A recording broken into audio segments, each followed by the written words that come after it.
6 months ago, Huawei CFO Meng Wanzhou left Vancouver, Canada after a nearly 3-year battle against the US government. Last week, Meng made her first public appearance since she returned back to China, and this was a very symbolic moment for Huawei. Has the US government been successful in stopping the growth of Huawei? I analyzed Huawei's most recent annual report and found an interesting discovery. While revenue dropped approximately 29% in the past year, the company reported an incredible 76% year-on-year increase in profit. The US government sanctioned Huawei to slow down one of China's most dominant tech companies. But have US sanctions actually helped make Huawei stronger? Let's take a closer look in today's video. Why is it important for us to analyze a company like Huawei? Well, take a look at this article from Visual Capitalist entitled The Most Innovative Companies of 2021. Huawei is the only Chinese company that ranks in the top 10 and is an impressive 5 spots ahead of Facebook. This list was created by Boston Consulting Group, who surveyed over 1,500 innovation executives. But how exactly does Huawei rank so high on this list? I think it's important to note that Huawei really isn't a Chinese company, but rather a global company with tens of thousands of non-Chinese staff who are employed around the world, and most of them work in research and development. Actually, I first learned about Huawei's investments in R&D when the 2020 version of this report was released. During this survey, Huawei jumped an impressive 42 spots to be named the number 6 most innovative company in the world, even ahead of Tesla. Despite US sanctions and a worldwide pandemic, Huawei spent over $22 billion in R&D in 2021, which accounts for over 22% of its total revenue. Analyzing Huawei is important because the company is a microcosm of China.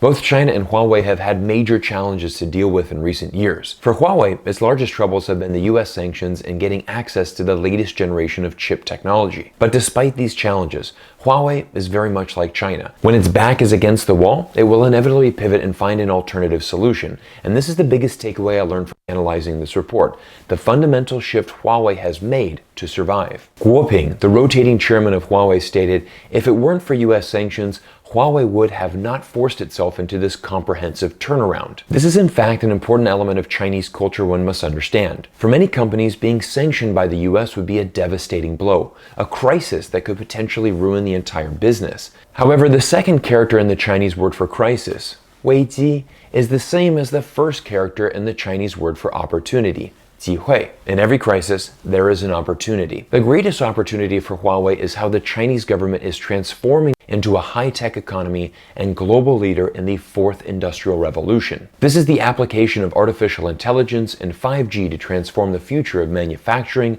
logistics, urban management, and transportation. The concept of using AI and 5G to enhance productivity, improve safety standards, and produce more ecological solutions is something many in the West are just starting to realize. The best example of this I can provide can be seen in the Container Port Performance Index of 2020. China has 6 of the 10 most efficient ports in the world, where AI and 5G technology have increased the port's efficiency, safety, and reliability. In contrast, the largest port in the United States in Long Beach, California, is near the bottom of this list, ranking number 333 out of 351. Despite US sanctions and not having access to the fastest chips in the world, Huawei is learning to adapt the technology it does have to produce the best results it can. Think about this in terms of a race car driver. Just because you have the fastest car on the track doesn't guarantee you will win the race.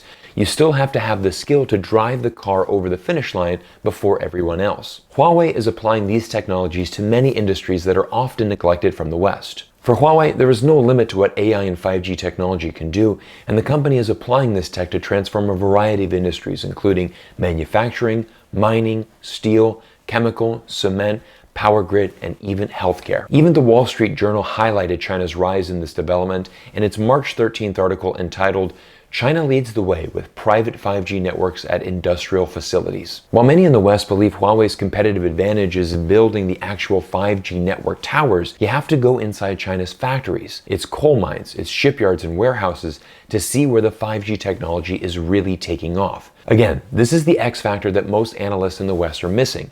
It's not about building a 5G network, it's using 5G to transform businesses. And Huawei has been a visionary leader in this regard from the beginning. American economist David Goldman, who serves as the deputy editor of Asian Times, recently stated, "Handsets are a mature, low-profit business, and American sanctions were directed at this part of Huawei's business. Strategically, Huawei has moved into a kind of business that is very difficult for American sanctions to stop them. One of the brightest takeaways from this report was the increased profit in Huawei's enterprise business, which is a new sector and includes cloud computing, automotive, and software solutions. Like I mentioned earlier, Huawei is a global organization, and currently 267 companies from Fortune's Global 500 have chosen Huawei as their partner for digital transformation. Huawei is taking on some major new challenges, and the company is learning to adapt with US sanctions and shift into new industries. Neil Shah, research director at Counterpoint Research, states, Huawei is doubling down on pivoting to a software, cloud, and services company. Huawei, with this effort, is becoming like Google. I want to highlight why it was so symbolic for Meng Wanzhou to speak during this annual press conference. Huawei has often used the word resilient to describe both Meng Wanzhou and the company over the past 3 years. Since Donald Trump placed Huawei on a blacklist in 2019 and limited the company's access to high-end chips, Huawei has been pivoting, adapting, and pushing forward for survival. During the annual press conference, Meng Wanzhou stated, despite a revenue decline in 2021, our ability to make a profit and generate cash flows is increasing, and we are more capable of dealing with uncertainty. In closing, I want to share some final thoughts on why Huawei in China is so important to the future of our world, and most specifically, the American market.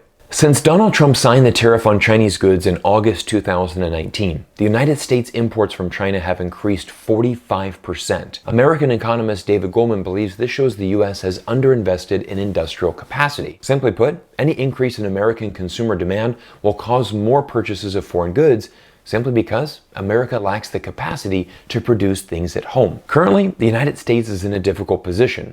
On one side of the equation, our relationship with China is at the lowest point it has ever been in our 50-year relationship. However, the United States is also more dependent on Chinese imports than it has ever been in the past.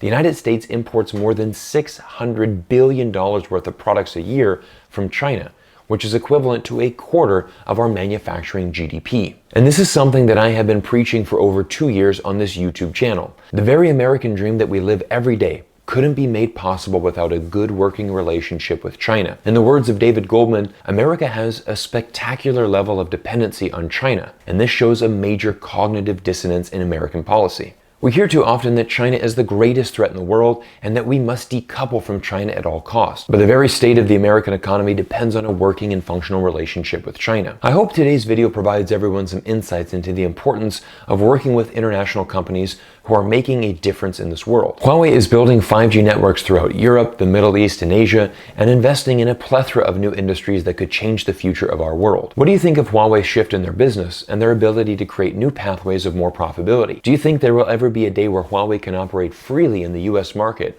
and collaborate with some of the best US tech companies? Someone who believes in building bridges and working together in this global economy, I certainly hope so. Don't forget, Huawei is one of the most innovative companies in the world, and even as an American citizen who is proud of American tech companies, I think it's important to take time to analyze reports like this. It's important to understand what other tech companies around the world are doing in an effort to make our world a better place. Again, we live in a global economy, and it's important that we start building more relationships and bridges, especially with other tech companies.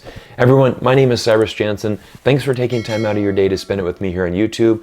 I hope you enjoyed this video, and I look forward to seeing you all in the next one soon.